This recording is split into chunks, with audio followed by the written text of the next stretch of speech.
সারাদিন কিভাবে যেন কেটে যাবে বুঝতেই পারবেন না।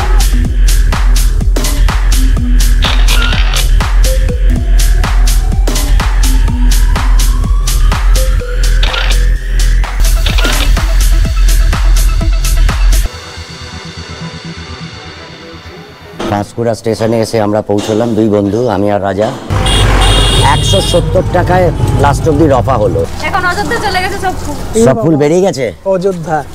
টোটোর পিছু পিছু টোটো করে হাঁটতে হয়। পশ্চিমবঙ্গে ফুলের উপত্যকা হিসেবে পরিচিত Khirai, the valley of flowers. রাজ্যের সমগ্র ফুলের চাহিদার প্রায় 50% এখানে চাষ করা হয়। শীতকালেই সব থেকে বেশি ফুলের চাষ হয়। এই ফুলের উপত্যকায় একসঙ্গে বিভিন্ন রকমের গাঁদা, মোরগঝুটি, আস্টার, চন্দ্রমল্লিকা সহ নাম না জানা অনেক রকম ফুলের সমাবেশ দেখতে পাবেন, যার সৌন্দর্য আপনাকে মুগ্ধ করবে। মনে রাখবেন এই ছোট্ট গ্রামটি, যেটা হলো ফুলের দেশ।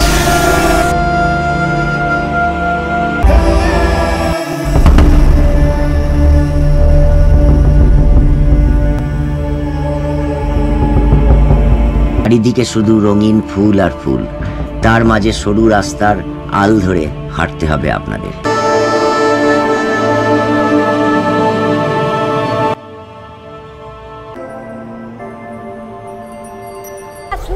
আচ্ছা, চন্দ্রমল্লিকা। হ্যাঁ, সোজা কথা, এটা ফুল দিয়ে কি বানাচ্ছেন? যেন মহারানীর মতো দেখতে লাগে। এখানে ন্যাচারাল ওয়েতে বাগানের মধ্যে হয়ে আছে, অসম্ভব সুন্দর লাগছে দেখতে।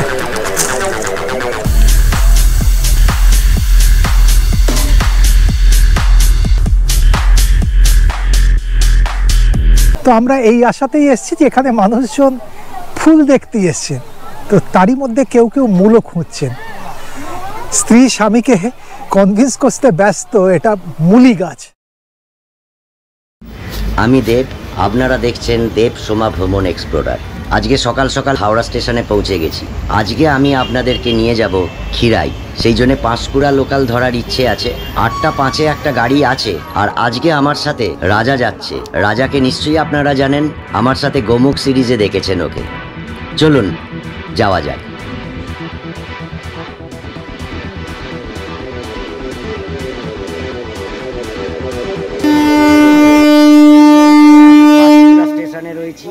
পাঁশকুড়া স্টেশনে এসে আমরা পৌঁছলাম, দুই বন্ধু, আমি আর রাজা।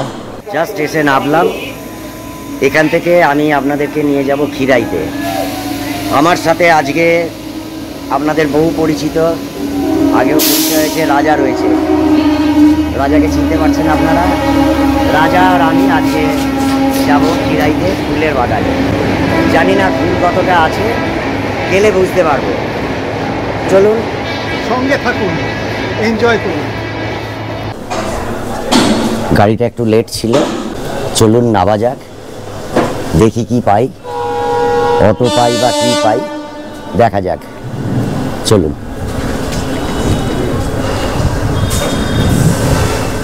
পাঁশকুড়া স্টেশনে নামবার পর একটা টোটো নিলাম। তো এখন তো একটু দামটা বেড়ে গেছে, 170 টাকায় লাস্ট অব্দি রফা হলো। এখানকার রেট হচ্ছে 200 টাকা। তো আমরা টোটোটা নিয়ে এখন খিরাইয়ের ফুলের বাগানে যাচ্ছি। তো পাঁশকুড়ার বাজারের ওপর দিয়ে যাচ্ছি। Thank you, thank you. এখন তো সব ফুল শেষ হয়ে গেছে, এখন গেলে হবে? এখন অযোধ্যা চলে গেছে সব ফুল। সব ফুল বেরিয়ে গেছে অযোধ্যা। শুনছি নাকি সমস্ত ফুল অযোধ্যায় চলে গেছে। দেখা যাক রামজি আমাদের জন্য কি করে, কি রেখে দিয়ে গেছেন। আমরা যা দেখবো আপনাদের তা দেখাবো। এই জায়গাটাতে এর আগেও আমি এসেছিলাম, একটু উঁচু মতন, তাই টোটো থেকে নেমে যেতে হয়, দিয়ে টোটোর পিছু পিছু টোটো করে হাঁটতে হয়।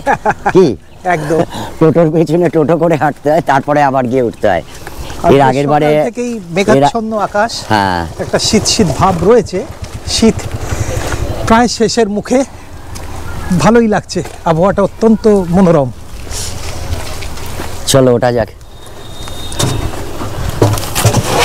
বাস, এর আগের বারে যখন আমি এসছিলাম খিরাইতে, তখন আমার সাথে সোমাও এসছিল।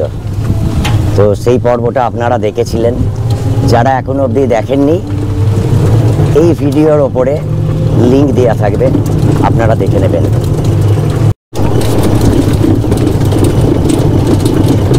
রাস্তায় চলতে চলতে কিছু নার্সারি দেখা যাচ্ছে। মাইতি নার্সারি পেরিয়ে গেলাম আমরা। রাস্তা ভীষণ খারাপ, ছবিটা একটু কাঁপছে এখন, কিন্তু কিছু করার নেই। এই দেখুন, আগেও সমস্ত নার্সারি রয়েছে নিচের দিকে।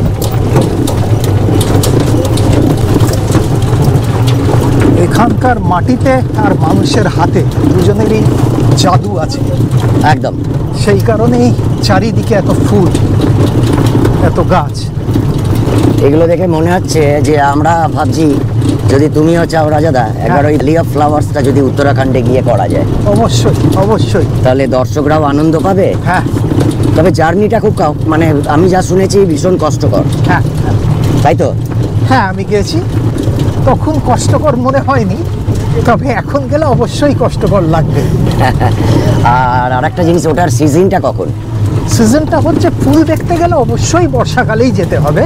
মানে ওখানে উত্তরাখণ্ডে ভ্যালি অফ ফ্লাওয়ার্সে জুনের 15 তারিখ থেকে যাওয়াই ভালো। আমি গিয়েছিলাম 17ই অগাস্ট, বহু বছর আগে। হ্যাঁ, তখন পৃথিবীটা অনেকটাই অল্প বয়সী ছিল।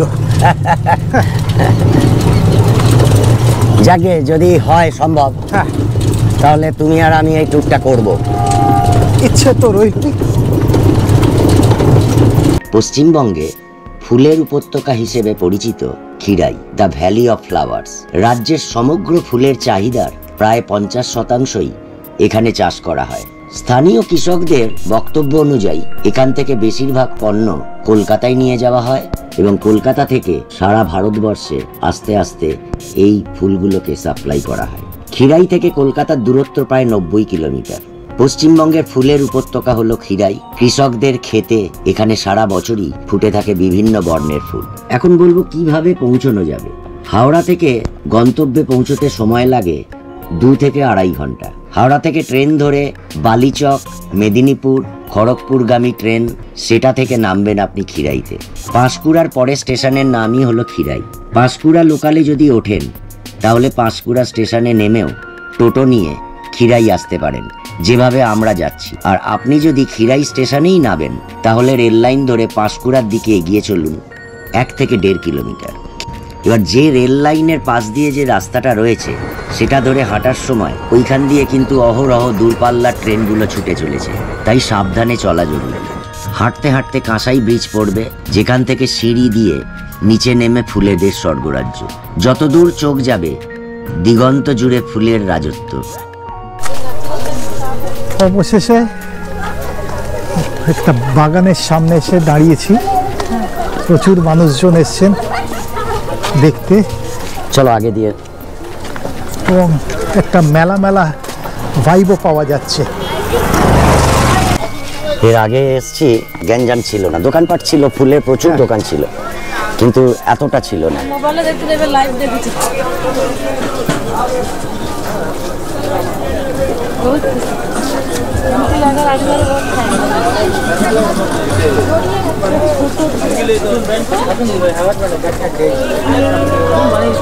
এখানে যা টুরিস্টরা আসে অবশ্য ফুল দেখতে, বিরিয়ানিও বাদ যায়নি। তাদের খাওয়া দাওয়ার সমস্ত রকম ব্যবস্থা রয়েছে। দেখলে তো হবে না। একটু আস্তে আস্তে বিরিয়ানিও আমরা দেখতে এবার এগিয়ে যাব বাগানের দিকে।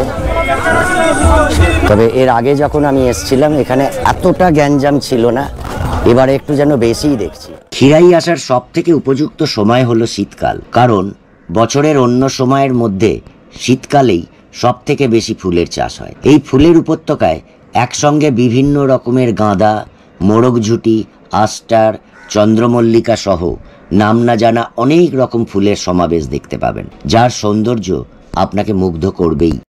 নদীর ওপারটা ওটা কিভাবে যেতে হবে? ওটা আছে নদী পার, নদীটা বেঁধে দিয়েছে, না হলে জল যখন থাকতো ফুট ওভার ব্রিজ। না, এখন পার হয়ে মানে এমনি পায়ে হেঁটে যাওয়া যাবে তো? নদী বাঁধা আছে। ওকে, কতক্ষণ লাগে এখান থেকে পার হয়ে যেতে? পার হয়ে যেতে 5 মিনিট লাগবে, কিন্তু ওই বাগানে যেতে হয়তো মিনিট 10 লাগবে।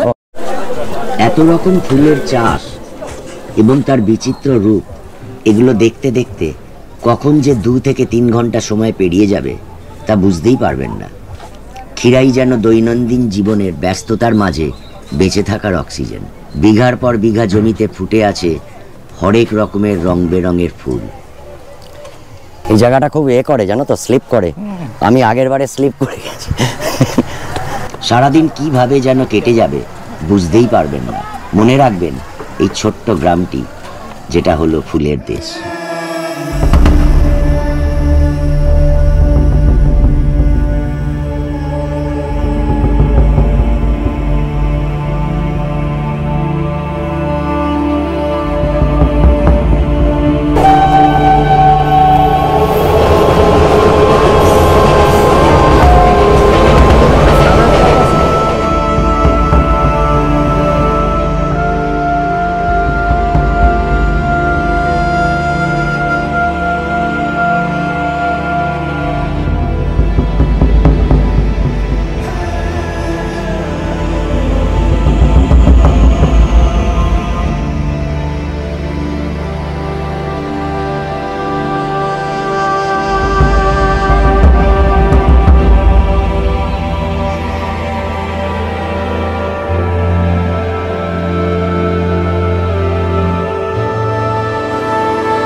অসাধারণ অসাধারণ। ফার্স্ট টাইম জীবনে এত ফুল একসাথে দেখিনি। ঠিক আছে, যতদিন বাঁচবো কিছু কিছু নতুন জিনিস দেখবো।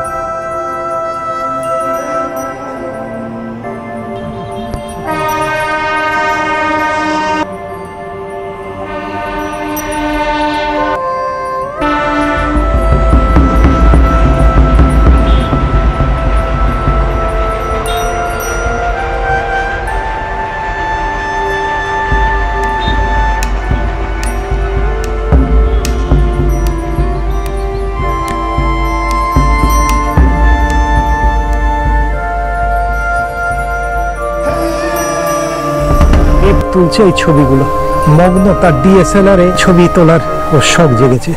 আজকের তারিখ হচ্ছে 31শে জানুয়ারি 2024।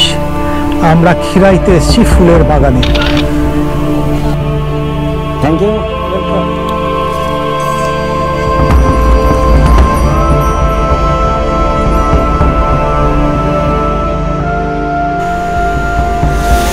এবার আপনাদের কিছু ড্রোন ভিউ দেখাবো, দেখুন।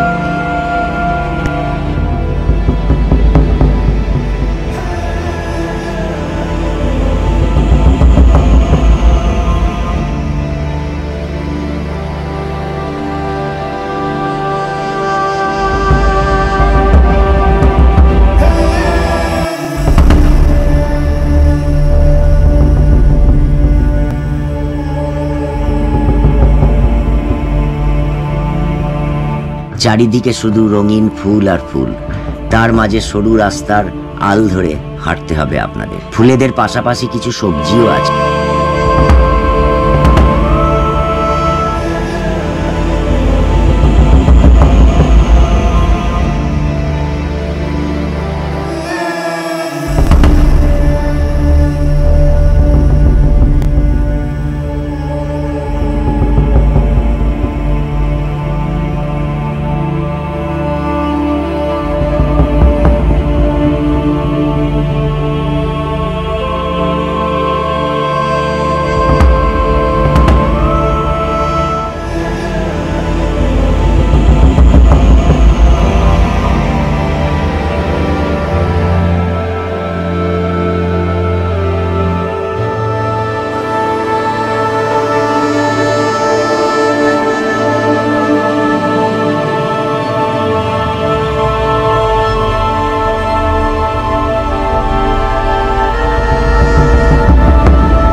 ব্রিজের এক পাশে ফুল দেখতে ক্ষান্ত না হয়ে হেঁটে রেল লাইনের অপর প্রান্তেও চলে যেতে পারেন। সেদিক থেকে মন কেড়ে নেবে ড্রয়িং খাতায় ছোটবেলায় আঁকা গ্রামের সেই মন কাড়া দৃশ্য।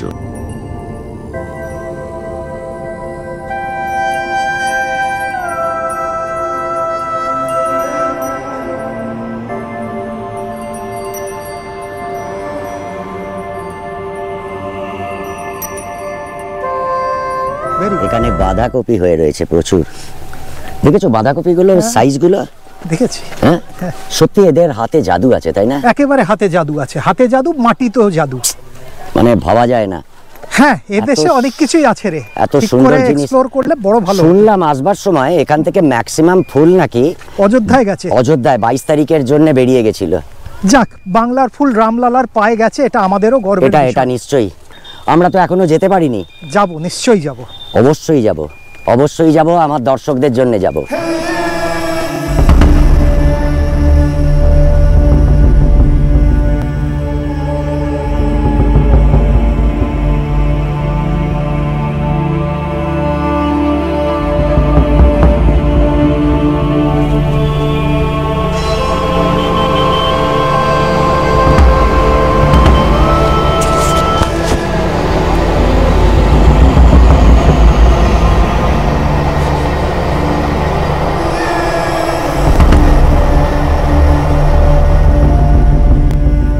এটা কি ফুল আছে? এটা সুইজলাম।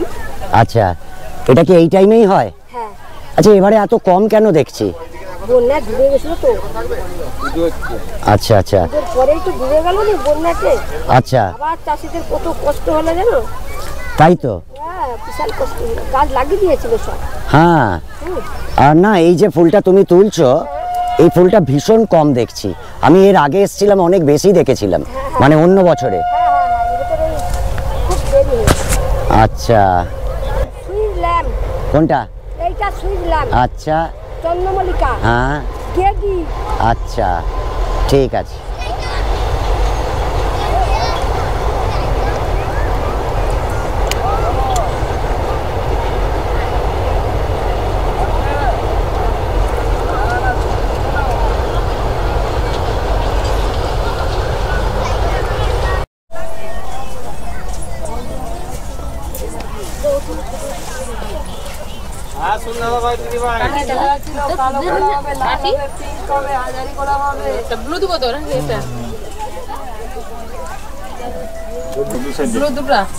মাঝখানে গোলাপ,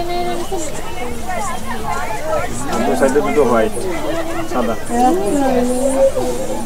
সোজা কথা, এটা ফুল দিয়ে কি বানাচ্ছেন? দিদিমণিকে যেন মহারানীর মতো দেখতে লাগে। মাথার হেয়ার পিন। সোজা কথা। এগুলো কত করে বিক্রি করছেন? সে লাল দিক, হলুদ 40 টাকা দিক। পার পিস, তাই তো?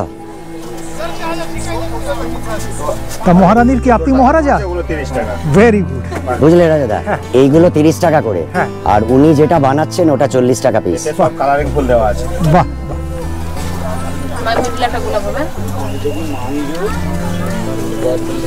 শেষ মাথায় সাদা না, নতুন বিয়ে হলো নাকি?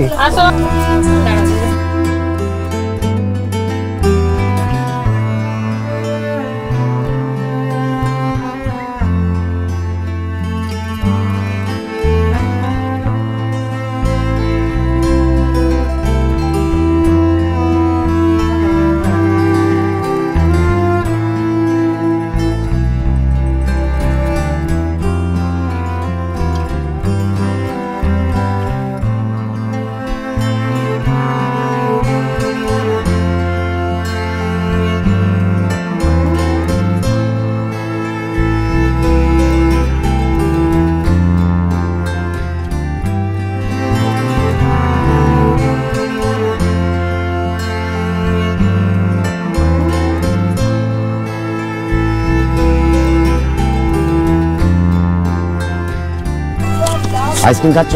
খাচ্ছি। গলা এতটাই শুকিয়ে গেছে? হ্যাঁ, এই দাদা একটু সস্তায় করে ফুলের দিলেন। মধু কাজ করলো না নাকি? এখনো আর মধু জুতলো কোথায়? কালার দেখেছো?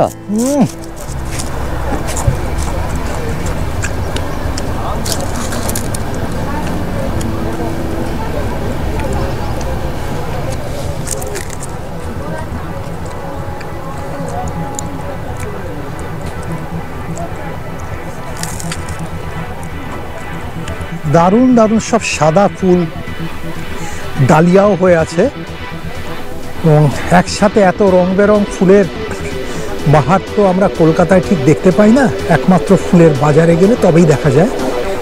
এখানে ন্যাচারাল ওয়েতে বাগানের মধ্যে হয়ে আছে, অসম্ভব সুন্দর লাগছে দেখতে।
এগুলো সব ওলকপির গাছ, হ্যাঁ ওলকপি হয়েও আছে।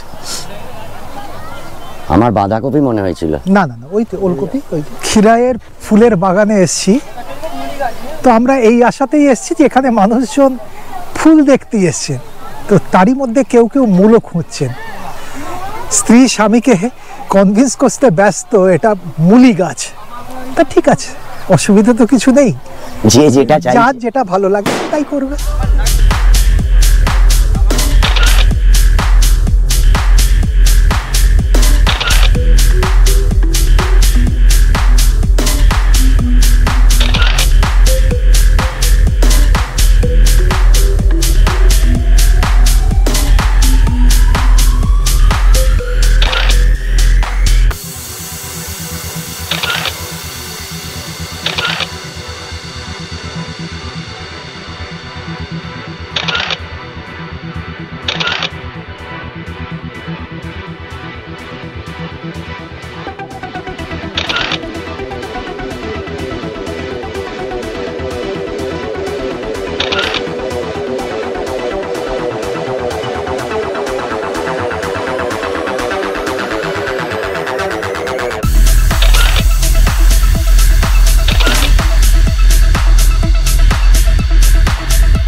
আপনারা দেখছেন ফুলের বাগান। আমি বেশ কিছুক্ষণ ধরেই আপনাদের জন্য ছবি তুলছি। এই যে ফুলগুলো আপনারা দেখছেন, এগুলো কিন্তু কৃষকেরা অনেক কষ্ট করে বানাচ্ছে। মাঝখানে খুব বৃষ্টি হয়েছিল, যে টাইমে ওরা গাছগুলোকে করে থাকে, সেই টাইমে যা গাছ করেছিল সমস্ত জলে ডুবে গেছিল। তারপরে আবার দ্বিতীয়বারের জন্য করতে হয়েছে। তা সত্ত্বেও মোটামুটি আজকে যা তুলেছি, যা দেখেছি, আপনাদেরকে দেখালাম। আশা করি আপনাদেরকে ভালো লাগবে। তবে একটাই কথা, এসব ফুল আমি বলবো আগে যারা আসবেন এখানে এগুলো দেখতে, ছিঁড়ে নষ্ট করবেন না। গাছের ফুল গাছেই ভাল লাগে। আর আপনি যদি গাছের ফুল নষ্ট না করেন, তাহলে আপনার পরে যিনি আসবেন তাহলে কিন্তু তিনিও দেখতে পাবেন সেটা। আমার বন্ধু রাজা কিছু বলবে। এখানে মানুষজন খেয়ে তাদের ওয়েস্ট পেপার বাস্কেট ইউজ না করে ফুলের বাগানটাকেই ওয়েস্ট পেপার বাস্কেট হিসেবে ব্যবহার করে অনেক জায়গায় জঞ্জাল ভরিয়ে রেখে দিয়েছে। আমি সেটা করছি না, আমি সঙ্গে রেখে দিয়েছি। সামনে যেখানে একটা ওয়েস্ট পেপার বাস্কেট পাবো সেখানে গিয়ে ফেলবো। চলুন আমরা সবাই মিলে স্বচ্ছ ভারত অভিযানে ওটা মুখের কথা ভেবে না রেখে যেন কাজে করে দেখাই, তাহলে আমাদের দেশটা সত্যি অনেক পরিষ্কার পরিচ্ছন্ন থাকবে। আমাদের পরের প্রজন্ম, তারপরের প্রজন্ম একটা পরিষ্কার ভারতবর্ষ দেখতে পাবে। আর দেখতে পাবে এই বাগানকে, অবশ্যই, যা আমাদের বাংলার গর্ব। বাংলার গর্ব, অবশ্যই অবশ্যই। চলুন লাঞ্চটা করে নি।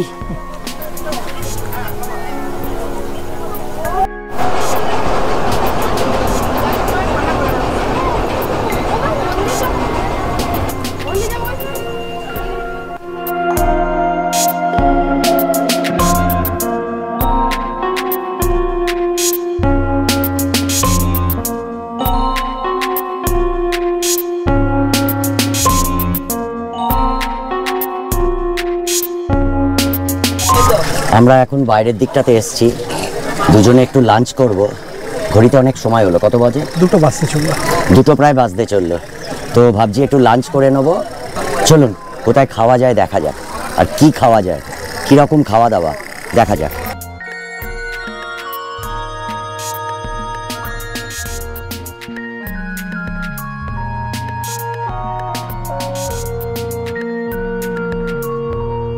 এই কৃষ্ণা হোটেলে আমরা এর আগের ব্লগেতেও এসেছিলাম, এখানে খেয়েছিলাম। দাদা এবং ওইদিকে দিদিকে দেখতে পাচ্ছেন, ওনারা খুব যত্ন করে খাইয়েছিলেন। তো দোকানটা আগে ওই সাইডটায় ছিল, তো এবারে এসে একটু খুঁজলাম এই দিকটাতে হয়ে গেছে। তো হ্যাঁ, তো খাওয়া আমাদের স্টার্ট হতে চলেছে।